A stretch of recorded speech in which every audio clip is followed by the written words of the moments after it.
What's going on, everybody? Welcome back to another YouTube video. In today's video, we're going to be doing a trade recap of a trade that I personally took on the 5th of September 2025. So let's get right into it. But before we get into the video, I do want to tell you guys about the VIP top trading floor server, where you guys could take literally the exact same trades as me as I take daily. And I do provide trade breakdowns, trade recaps.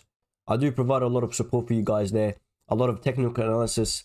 I don't only just give you the trade signals, I also go through them and explain to you why I took the trade, why I actually put my stop loss there, take profit there, and all the other factors around the trade that I took. So as well as that, I'm actually teaching you, not only giving you trade signals, so you guys don't have to depend on me after a little while. You guys do have the advantage of also asking me any question, and I'll be sure to get back to you guys within the next 24 hours or less. So if you guys are willing to join the VIP Top Trading Floor Discord, the link will be in the description down below.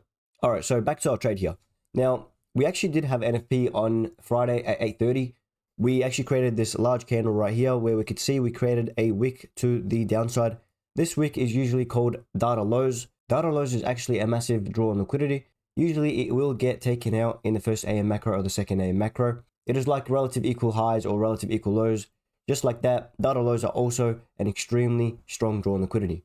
Now, if we zoom out here and look at both NQ on the left-hand side and ES on the right-hand side, we could actually see that we had London highs on ES at around 2:30 and we swept London highs at 8:37. If we look at NQ on the left hand side, this red line here is actually a previous buy side liquidity level. It wasn't Asia highs or London highs. It was actually a random buy side liquidity level that we had formed ages ago. So if we zoom out on the 15-minute chart on NQ, we could see that it's a buy side liquidity level that was formed 17th of August. But if we draw that out in time, we see that on the 5th of September, we actually sweep that. Now, what made this a higher probability of a trade hitting is that on ES, we actually swept London highs.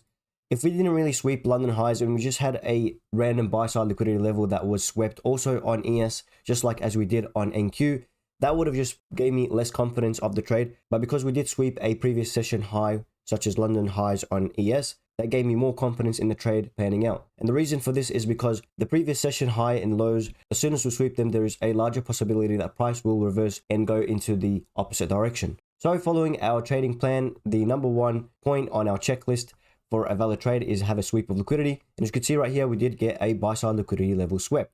Now, the second thing on our criteria is a swing low to be created. And the reason why I want to see a swing low being created is because number 3 and number 4 on our criteria relate back to that number 2 step, which is a swing low being created. So as we can see right here, we do get a swing low here, here, here, here, and here. But all these swing lows, after them, we do not get a market structure shift and a displacement to the downside.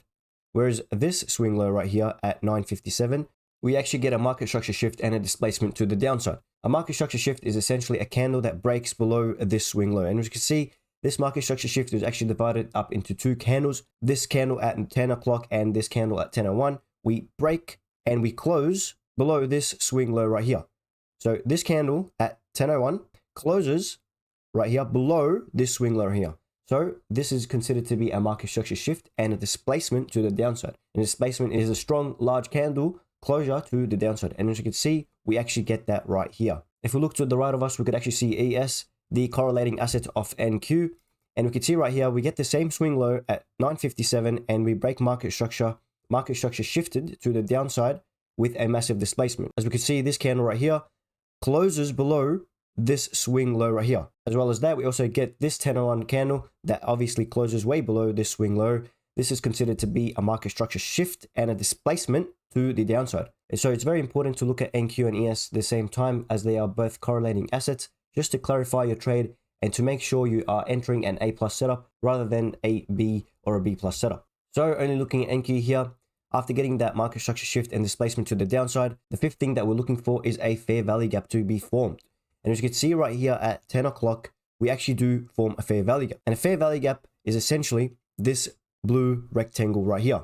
So in this bearish example, this candle will name number 1, this candle right here will name number 2, and this candle right here will name number 3. Essentially, what a fair value gap is, number 1 candles low and number 3 candles high do not overlap. There are no wicks overlapping, and there is an inefficiency in price. That is just essentially called a fair value gap. So after getting that fair value gap, we are now looking to enter our trade. So our entry point is going to be a retracement into that fair value gap. So as soon as we get this fair value gap right here, we can see that at 10:02, we actually retrace back into that fair value gap. And as soon as price retraces into the edge of that fair value gap right here, we execute our trade. We do not wait for price to come up to the constant encouragement of the fair value gap, which is in other words, the 50% level of that fair value gap, or the top of the fair value gap. And the reason behind this is because not every time price will actually go to that constant encouragement of the fair value gap or the higher end of the fair value gap. Sometimes price will retrace just slightly into that fair value gap and run to your target level. So it's very important to just execute as soon as the edge of the fair value gap gets tapped, just so you don't miss out on your entry. So as soon as we enter the trade, now we need to place our stop loss, and our stop loss always goes above the nearest swing high in the scenario, as we are in a bearish example. So the nearest swing high to the left of us as soon as we execute is going to be that swing high at 959. So our stop loss actually goes above that swing high, risking only 27.5 handles, which is great because every single trade that we take, our max risk on our trade is going to be 30 handles or less. And our target, we're going to be targeting data lows. As I said earlier, price is going to be willing to go to those data lows as it is a massive draw on liquidity, just like equal highs or equal lows. So as you can see right here, price hits our take profit ever so perfectly for 102 handles, having a 1 to 3.71 risk to reward on this trade.